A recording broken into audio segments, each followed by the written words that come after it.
Nshuti za Freedom y'Impaya, nongeye kubasuhuza kuri uyu munsi wa none. Uyu munsi tugiye kuvuga ku magambo Yesu yavuze asa nkaho yamenye ko agiye kwitahira.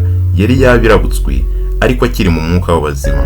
Ariko abo bari hamwe nawe ntabwo bari babimenye kuko yavugiraga mu bintu bimeze nk'imigani, ariko abo bari hamwe ntibabimenye neza. Uyu munsi nibyo ngira ngo turebe. Tugiye gusoma mu gitabo cya Yohana ndetse turifashisha n'ibindi bitabo byinshi kugira ngo tugende dusobanukirwa akantu ku kandi. Mugumane nanjye ku murongo kugira ngo ataza kugira ucikwa. Iyi nkuru igiye kudufasha kujijuka kandi twigiremo byinshi byubaka. Bahaye ikaze Yari. Dushaka bugitwe kuri Bibiliya tugire mu gitabo cya Yohana. Iyo ni Yohana 14 guhera ku murongo wa mbere. Yesu ni inzira n'ukuri n'ubugingo. Nimuhagarike imitima yanyu, mwizere Imana kandi nanjye munyizere. Mu rugo rwa Data harimo amazu menshi, iyaba adaharimo mbabwiye, kuko ngiye kubategurira hanyu. Kandi ubwo ngiye kubategurira hanyu, tuzagaruka mbajyane iwanjye, ngo aho ndi namwe muzabe. Kandi aho njya inzira murayizi. Toma yaramubajije ati, Databuja, ntituzi aho ujya, inzira twayibwirwa n'iki? Toma amaze kumubaza atyo, Yesu yaramusubije ati, nijye nzira n'ukuri n'ubugingo, ntawe ujya kwa Data ntamujyanye. Iyaba mwaramenye na Data, uhereye none muramuzi kandi mwamurebye. Filipo nawe aramubaza ati, Databuja, twereke Data wa twese biraba bihagije. Yesu aramubaza ati, nabanye namwe iminsi ingana iki? Kandi nturi wamenya Filipo?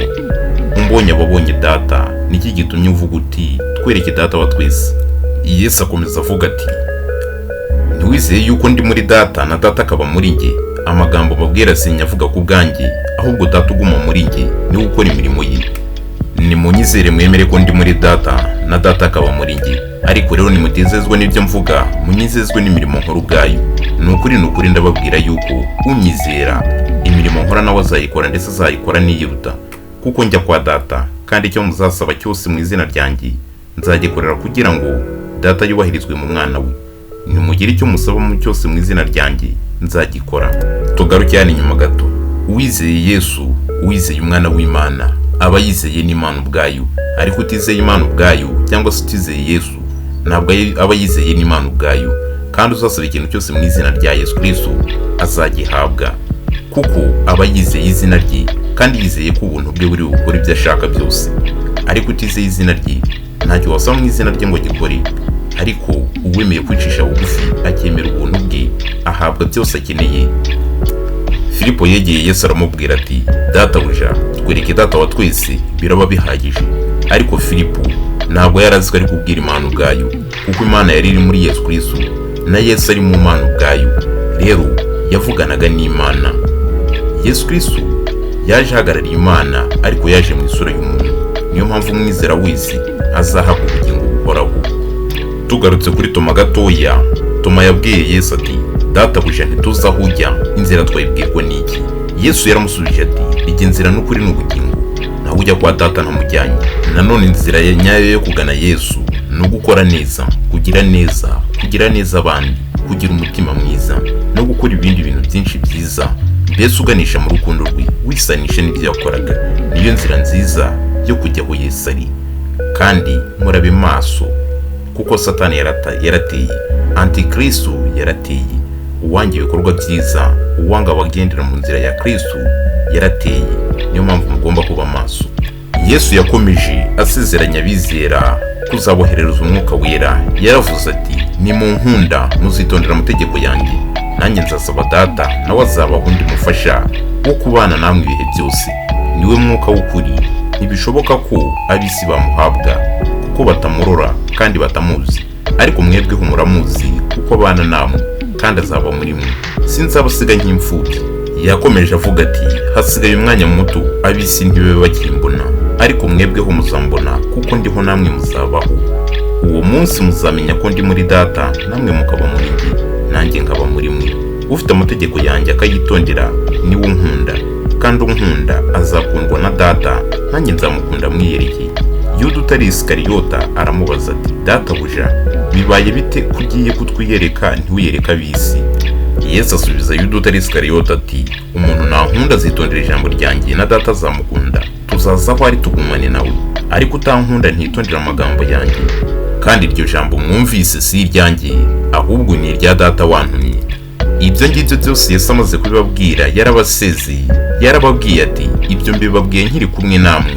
Ariko umufasha ari wo Mwuka Wera, uwo Data azatuma mu izina ryanjye, niwe uzabigisha byose, abibutsa ibyo nababwiye byose. Mbasigiye amahoro yanjye ndayabahaye.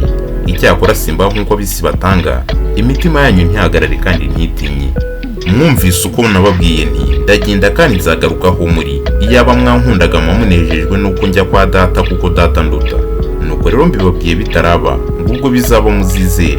Sinkivugana namwe byinshi, kuko umutwari w'ab'isi aza kandi ntacyo mfiteho. Ahubwo nkora uko Data yantegetse, kugira ngo ab'isi bamenye ko munkunda. Nimuhaguruke tuve hano. Aha hari muri Yohana 14. Ayo yari amagambo Yesu yabwiye intumwa ze, abo bari hamwe nawe, mbere yuko agenda, mbere yuko ajya guhora na wa mwami w'ab'isi, umwe yamukoreye ibyamfura mbi. Ibi byose yababwiraga kugira ngo bamenye urukundo rwe, bamenye ko agiye kandi azagaruka. Ntabwo yagiye abateye ubwoba, kuko yagiye abasigiye icyizere cyo kuzabaho iteka ryose. Yarababwiraga ati ndagiye kandi nzagaruka, ati ngiye kubategurira aho muzaba, ngiye kubategurira aho muzaba, kandi aho muzaba nanjye niho nzaba ndi. Yabizizaga ko agiye kugumana nabo, kandi bazagumana iteka ryose. Ntabwo yigeze abatera ubwoba avuga ko batazigera bongera kumubona, ahubwo yakomezaga avuga ati muzambona, kandi muri njye. Abazanyizera bazaba muri njye, ati kandi nanjye nzaba muri bo. Nibyo koko, uwizera Yesu agakurikiza imigenzereze ye yose aba ari muri Yesu, kandi na Yesu aba ari muri we. Bityo rero bantu b'Imana, mukomeze mugendere mu rukundo rwa Kristo, mwirinde inzira y'umubi.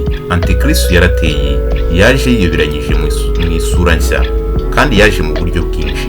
Bityo rero kumuvumburana ubuhanga, ariko iyo wamuvumbuye ukamutsinda, agenda yububa kandi afite isoni nyinshi. Bityo rero dukomeze twiringire intwaro y'amasengesho, dusenga Imana y'ukuri kandi twizere ibyo ikora.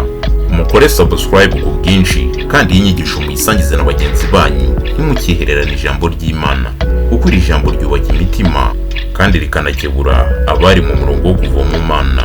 Mukomeze mugire ibihe byiza. Jye na Charles ndabashimiye. Ciao ciao.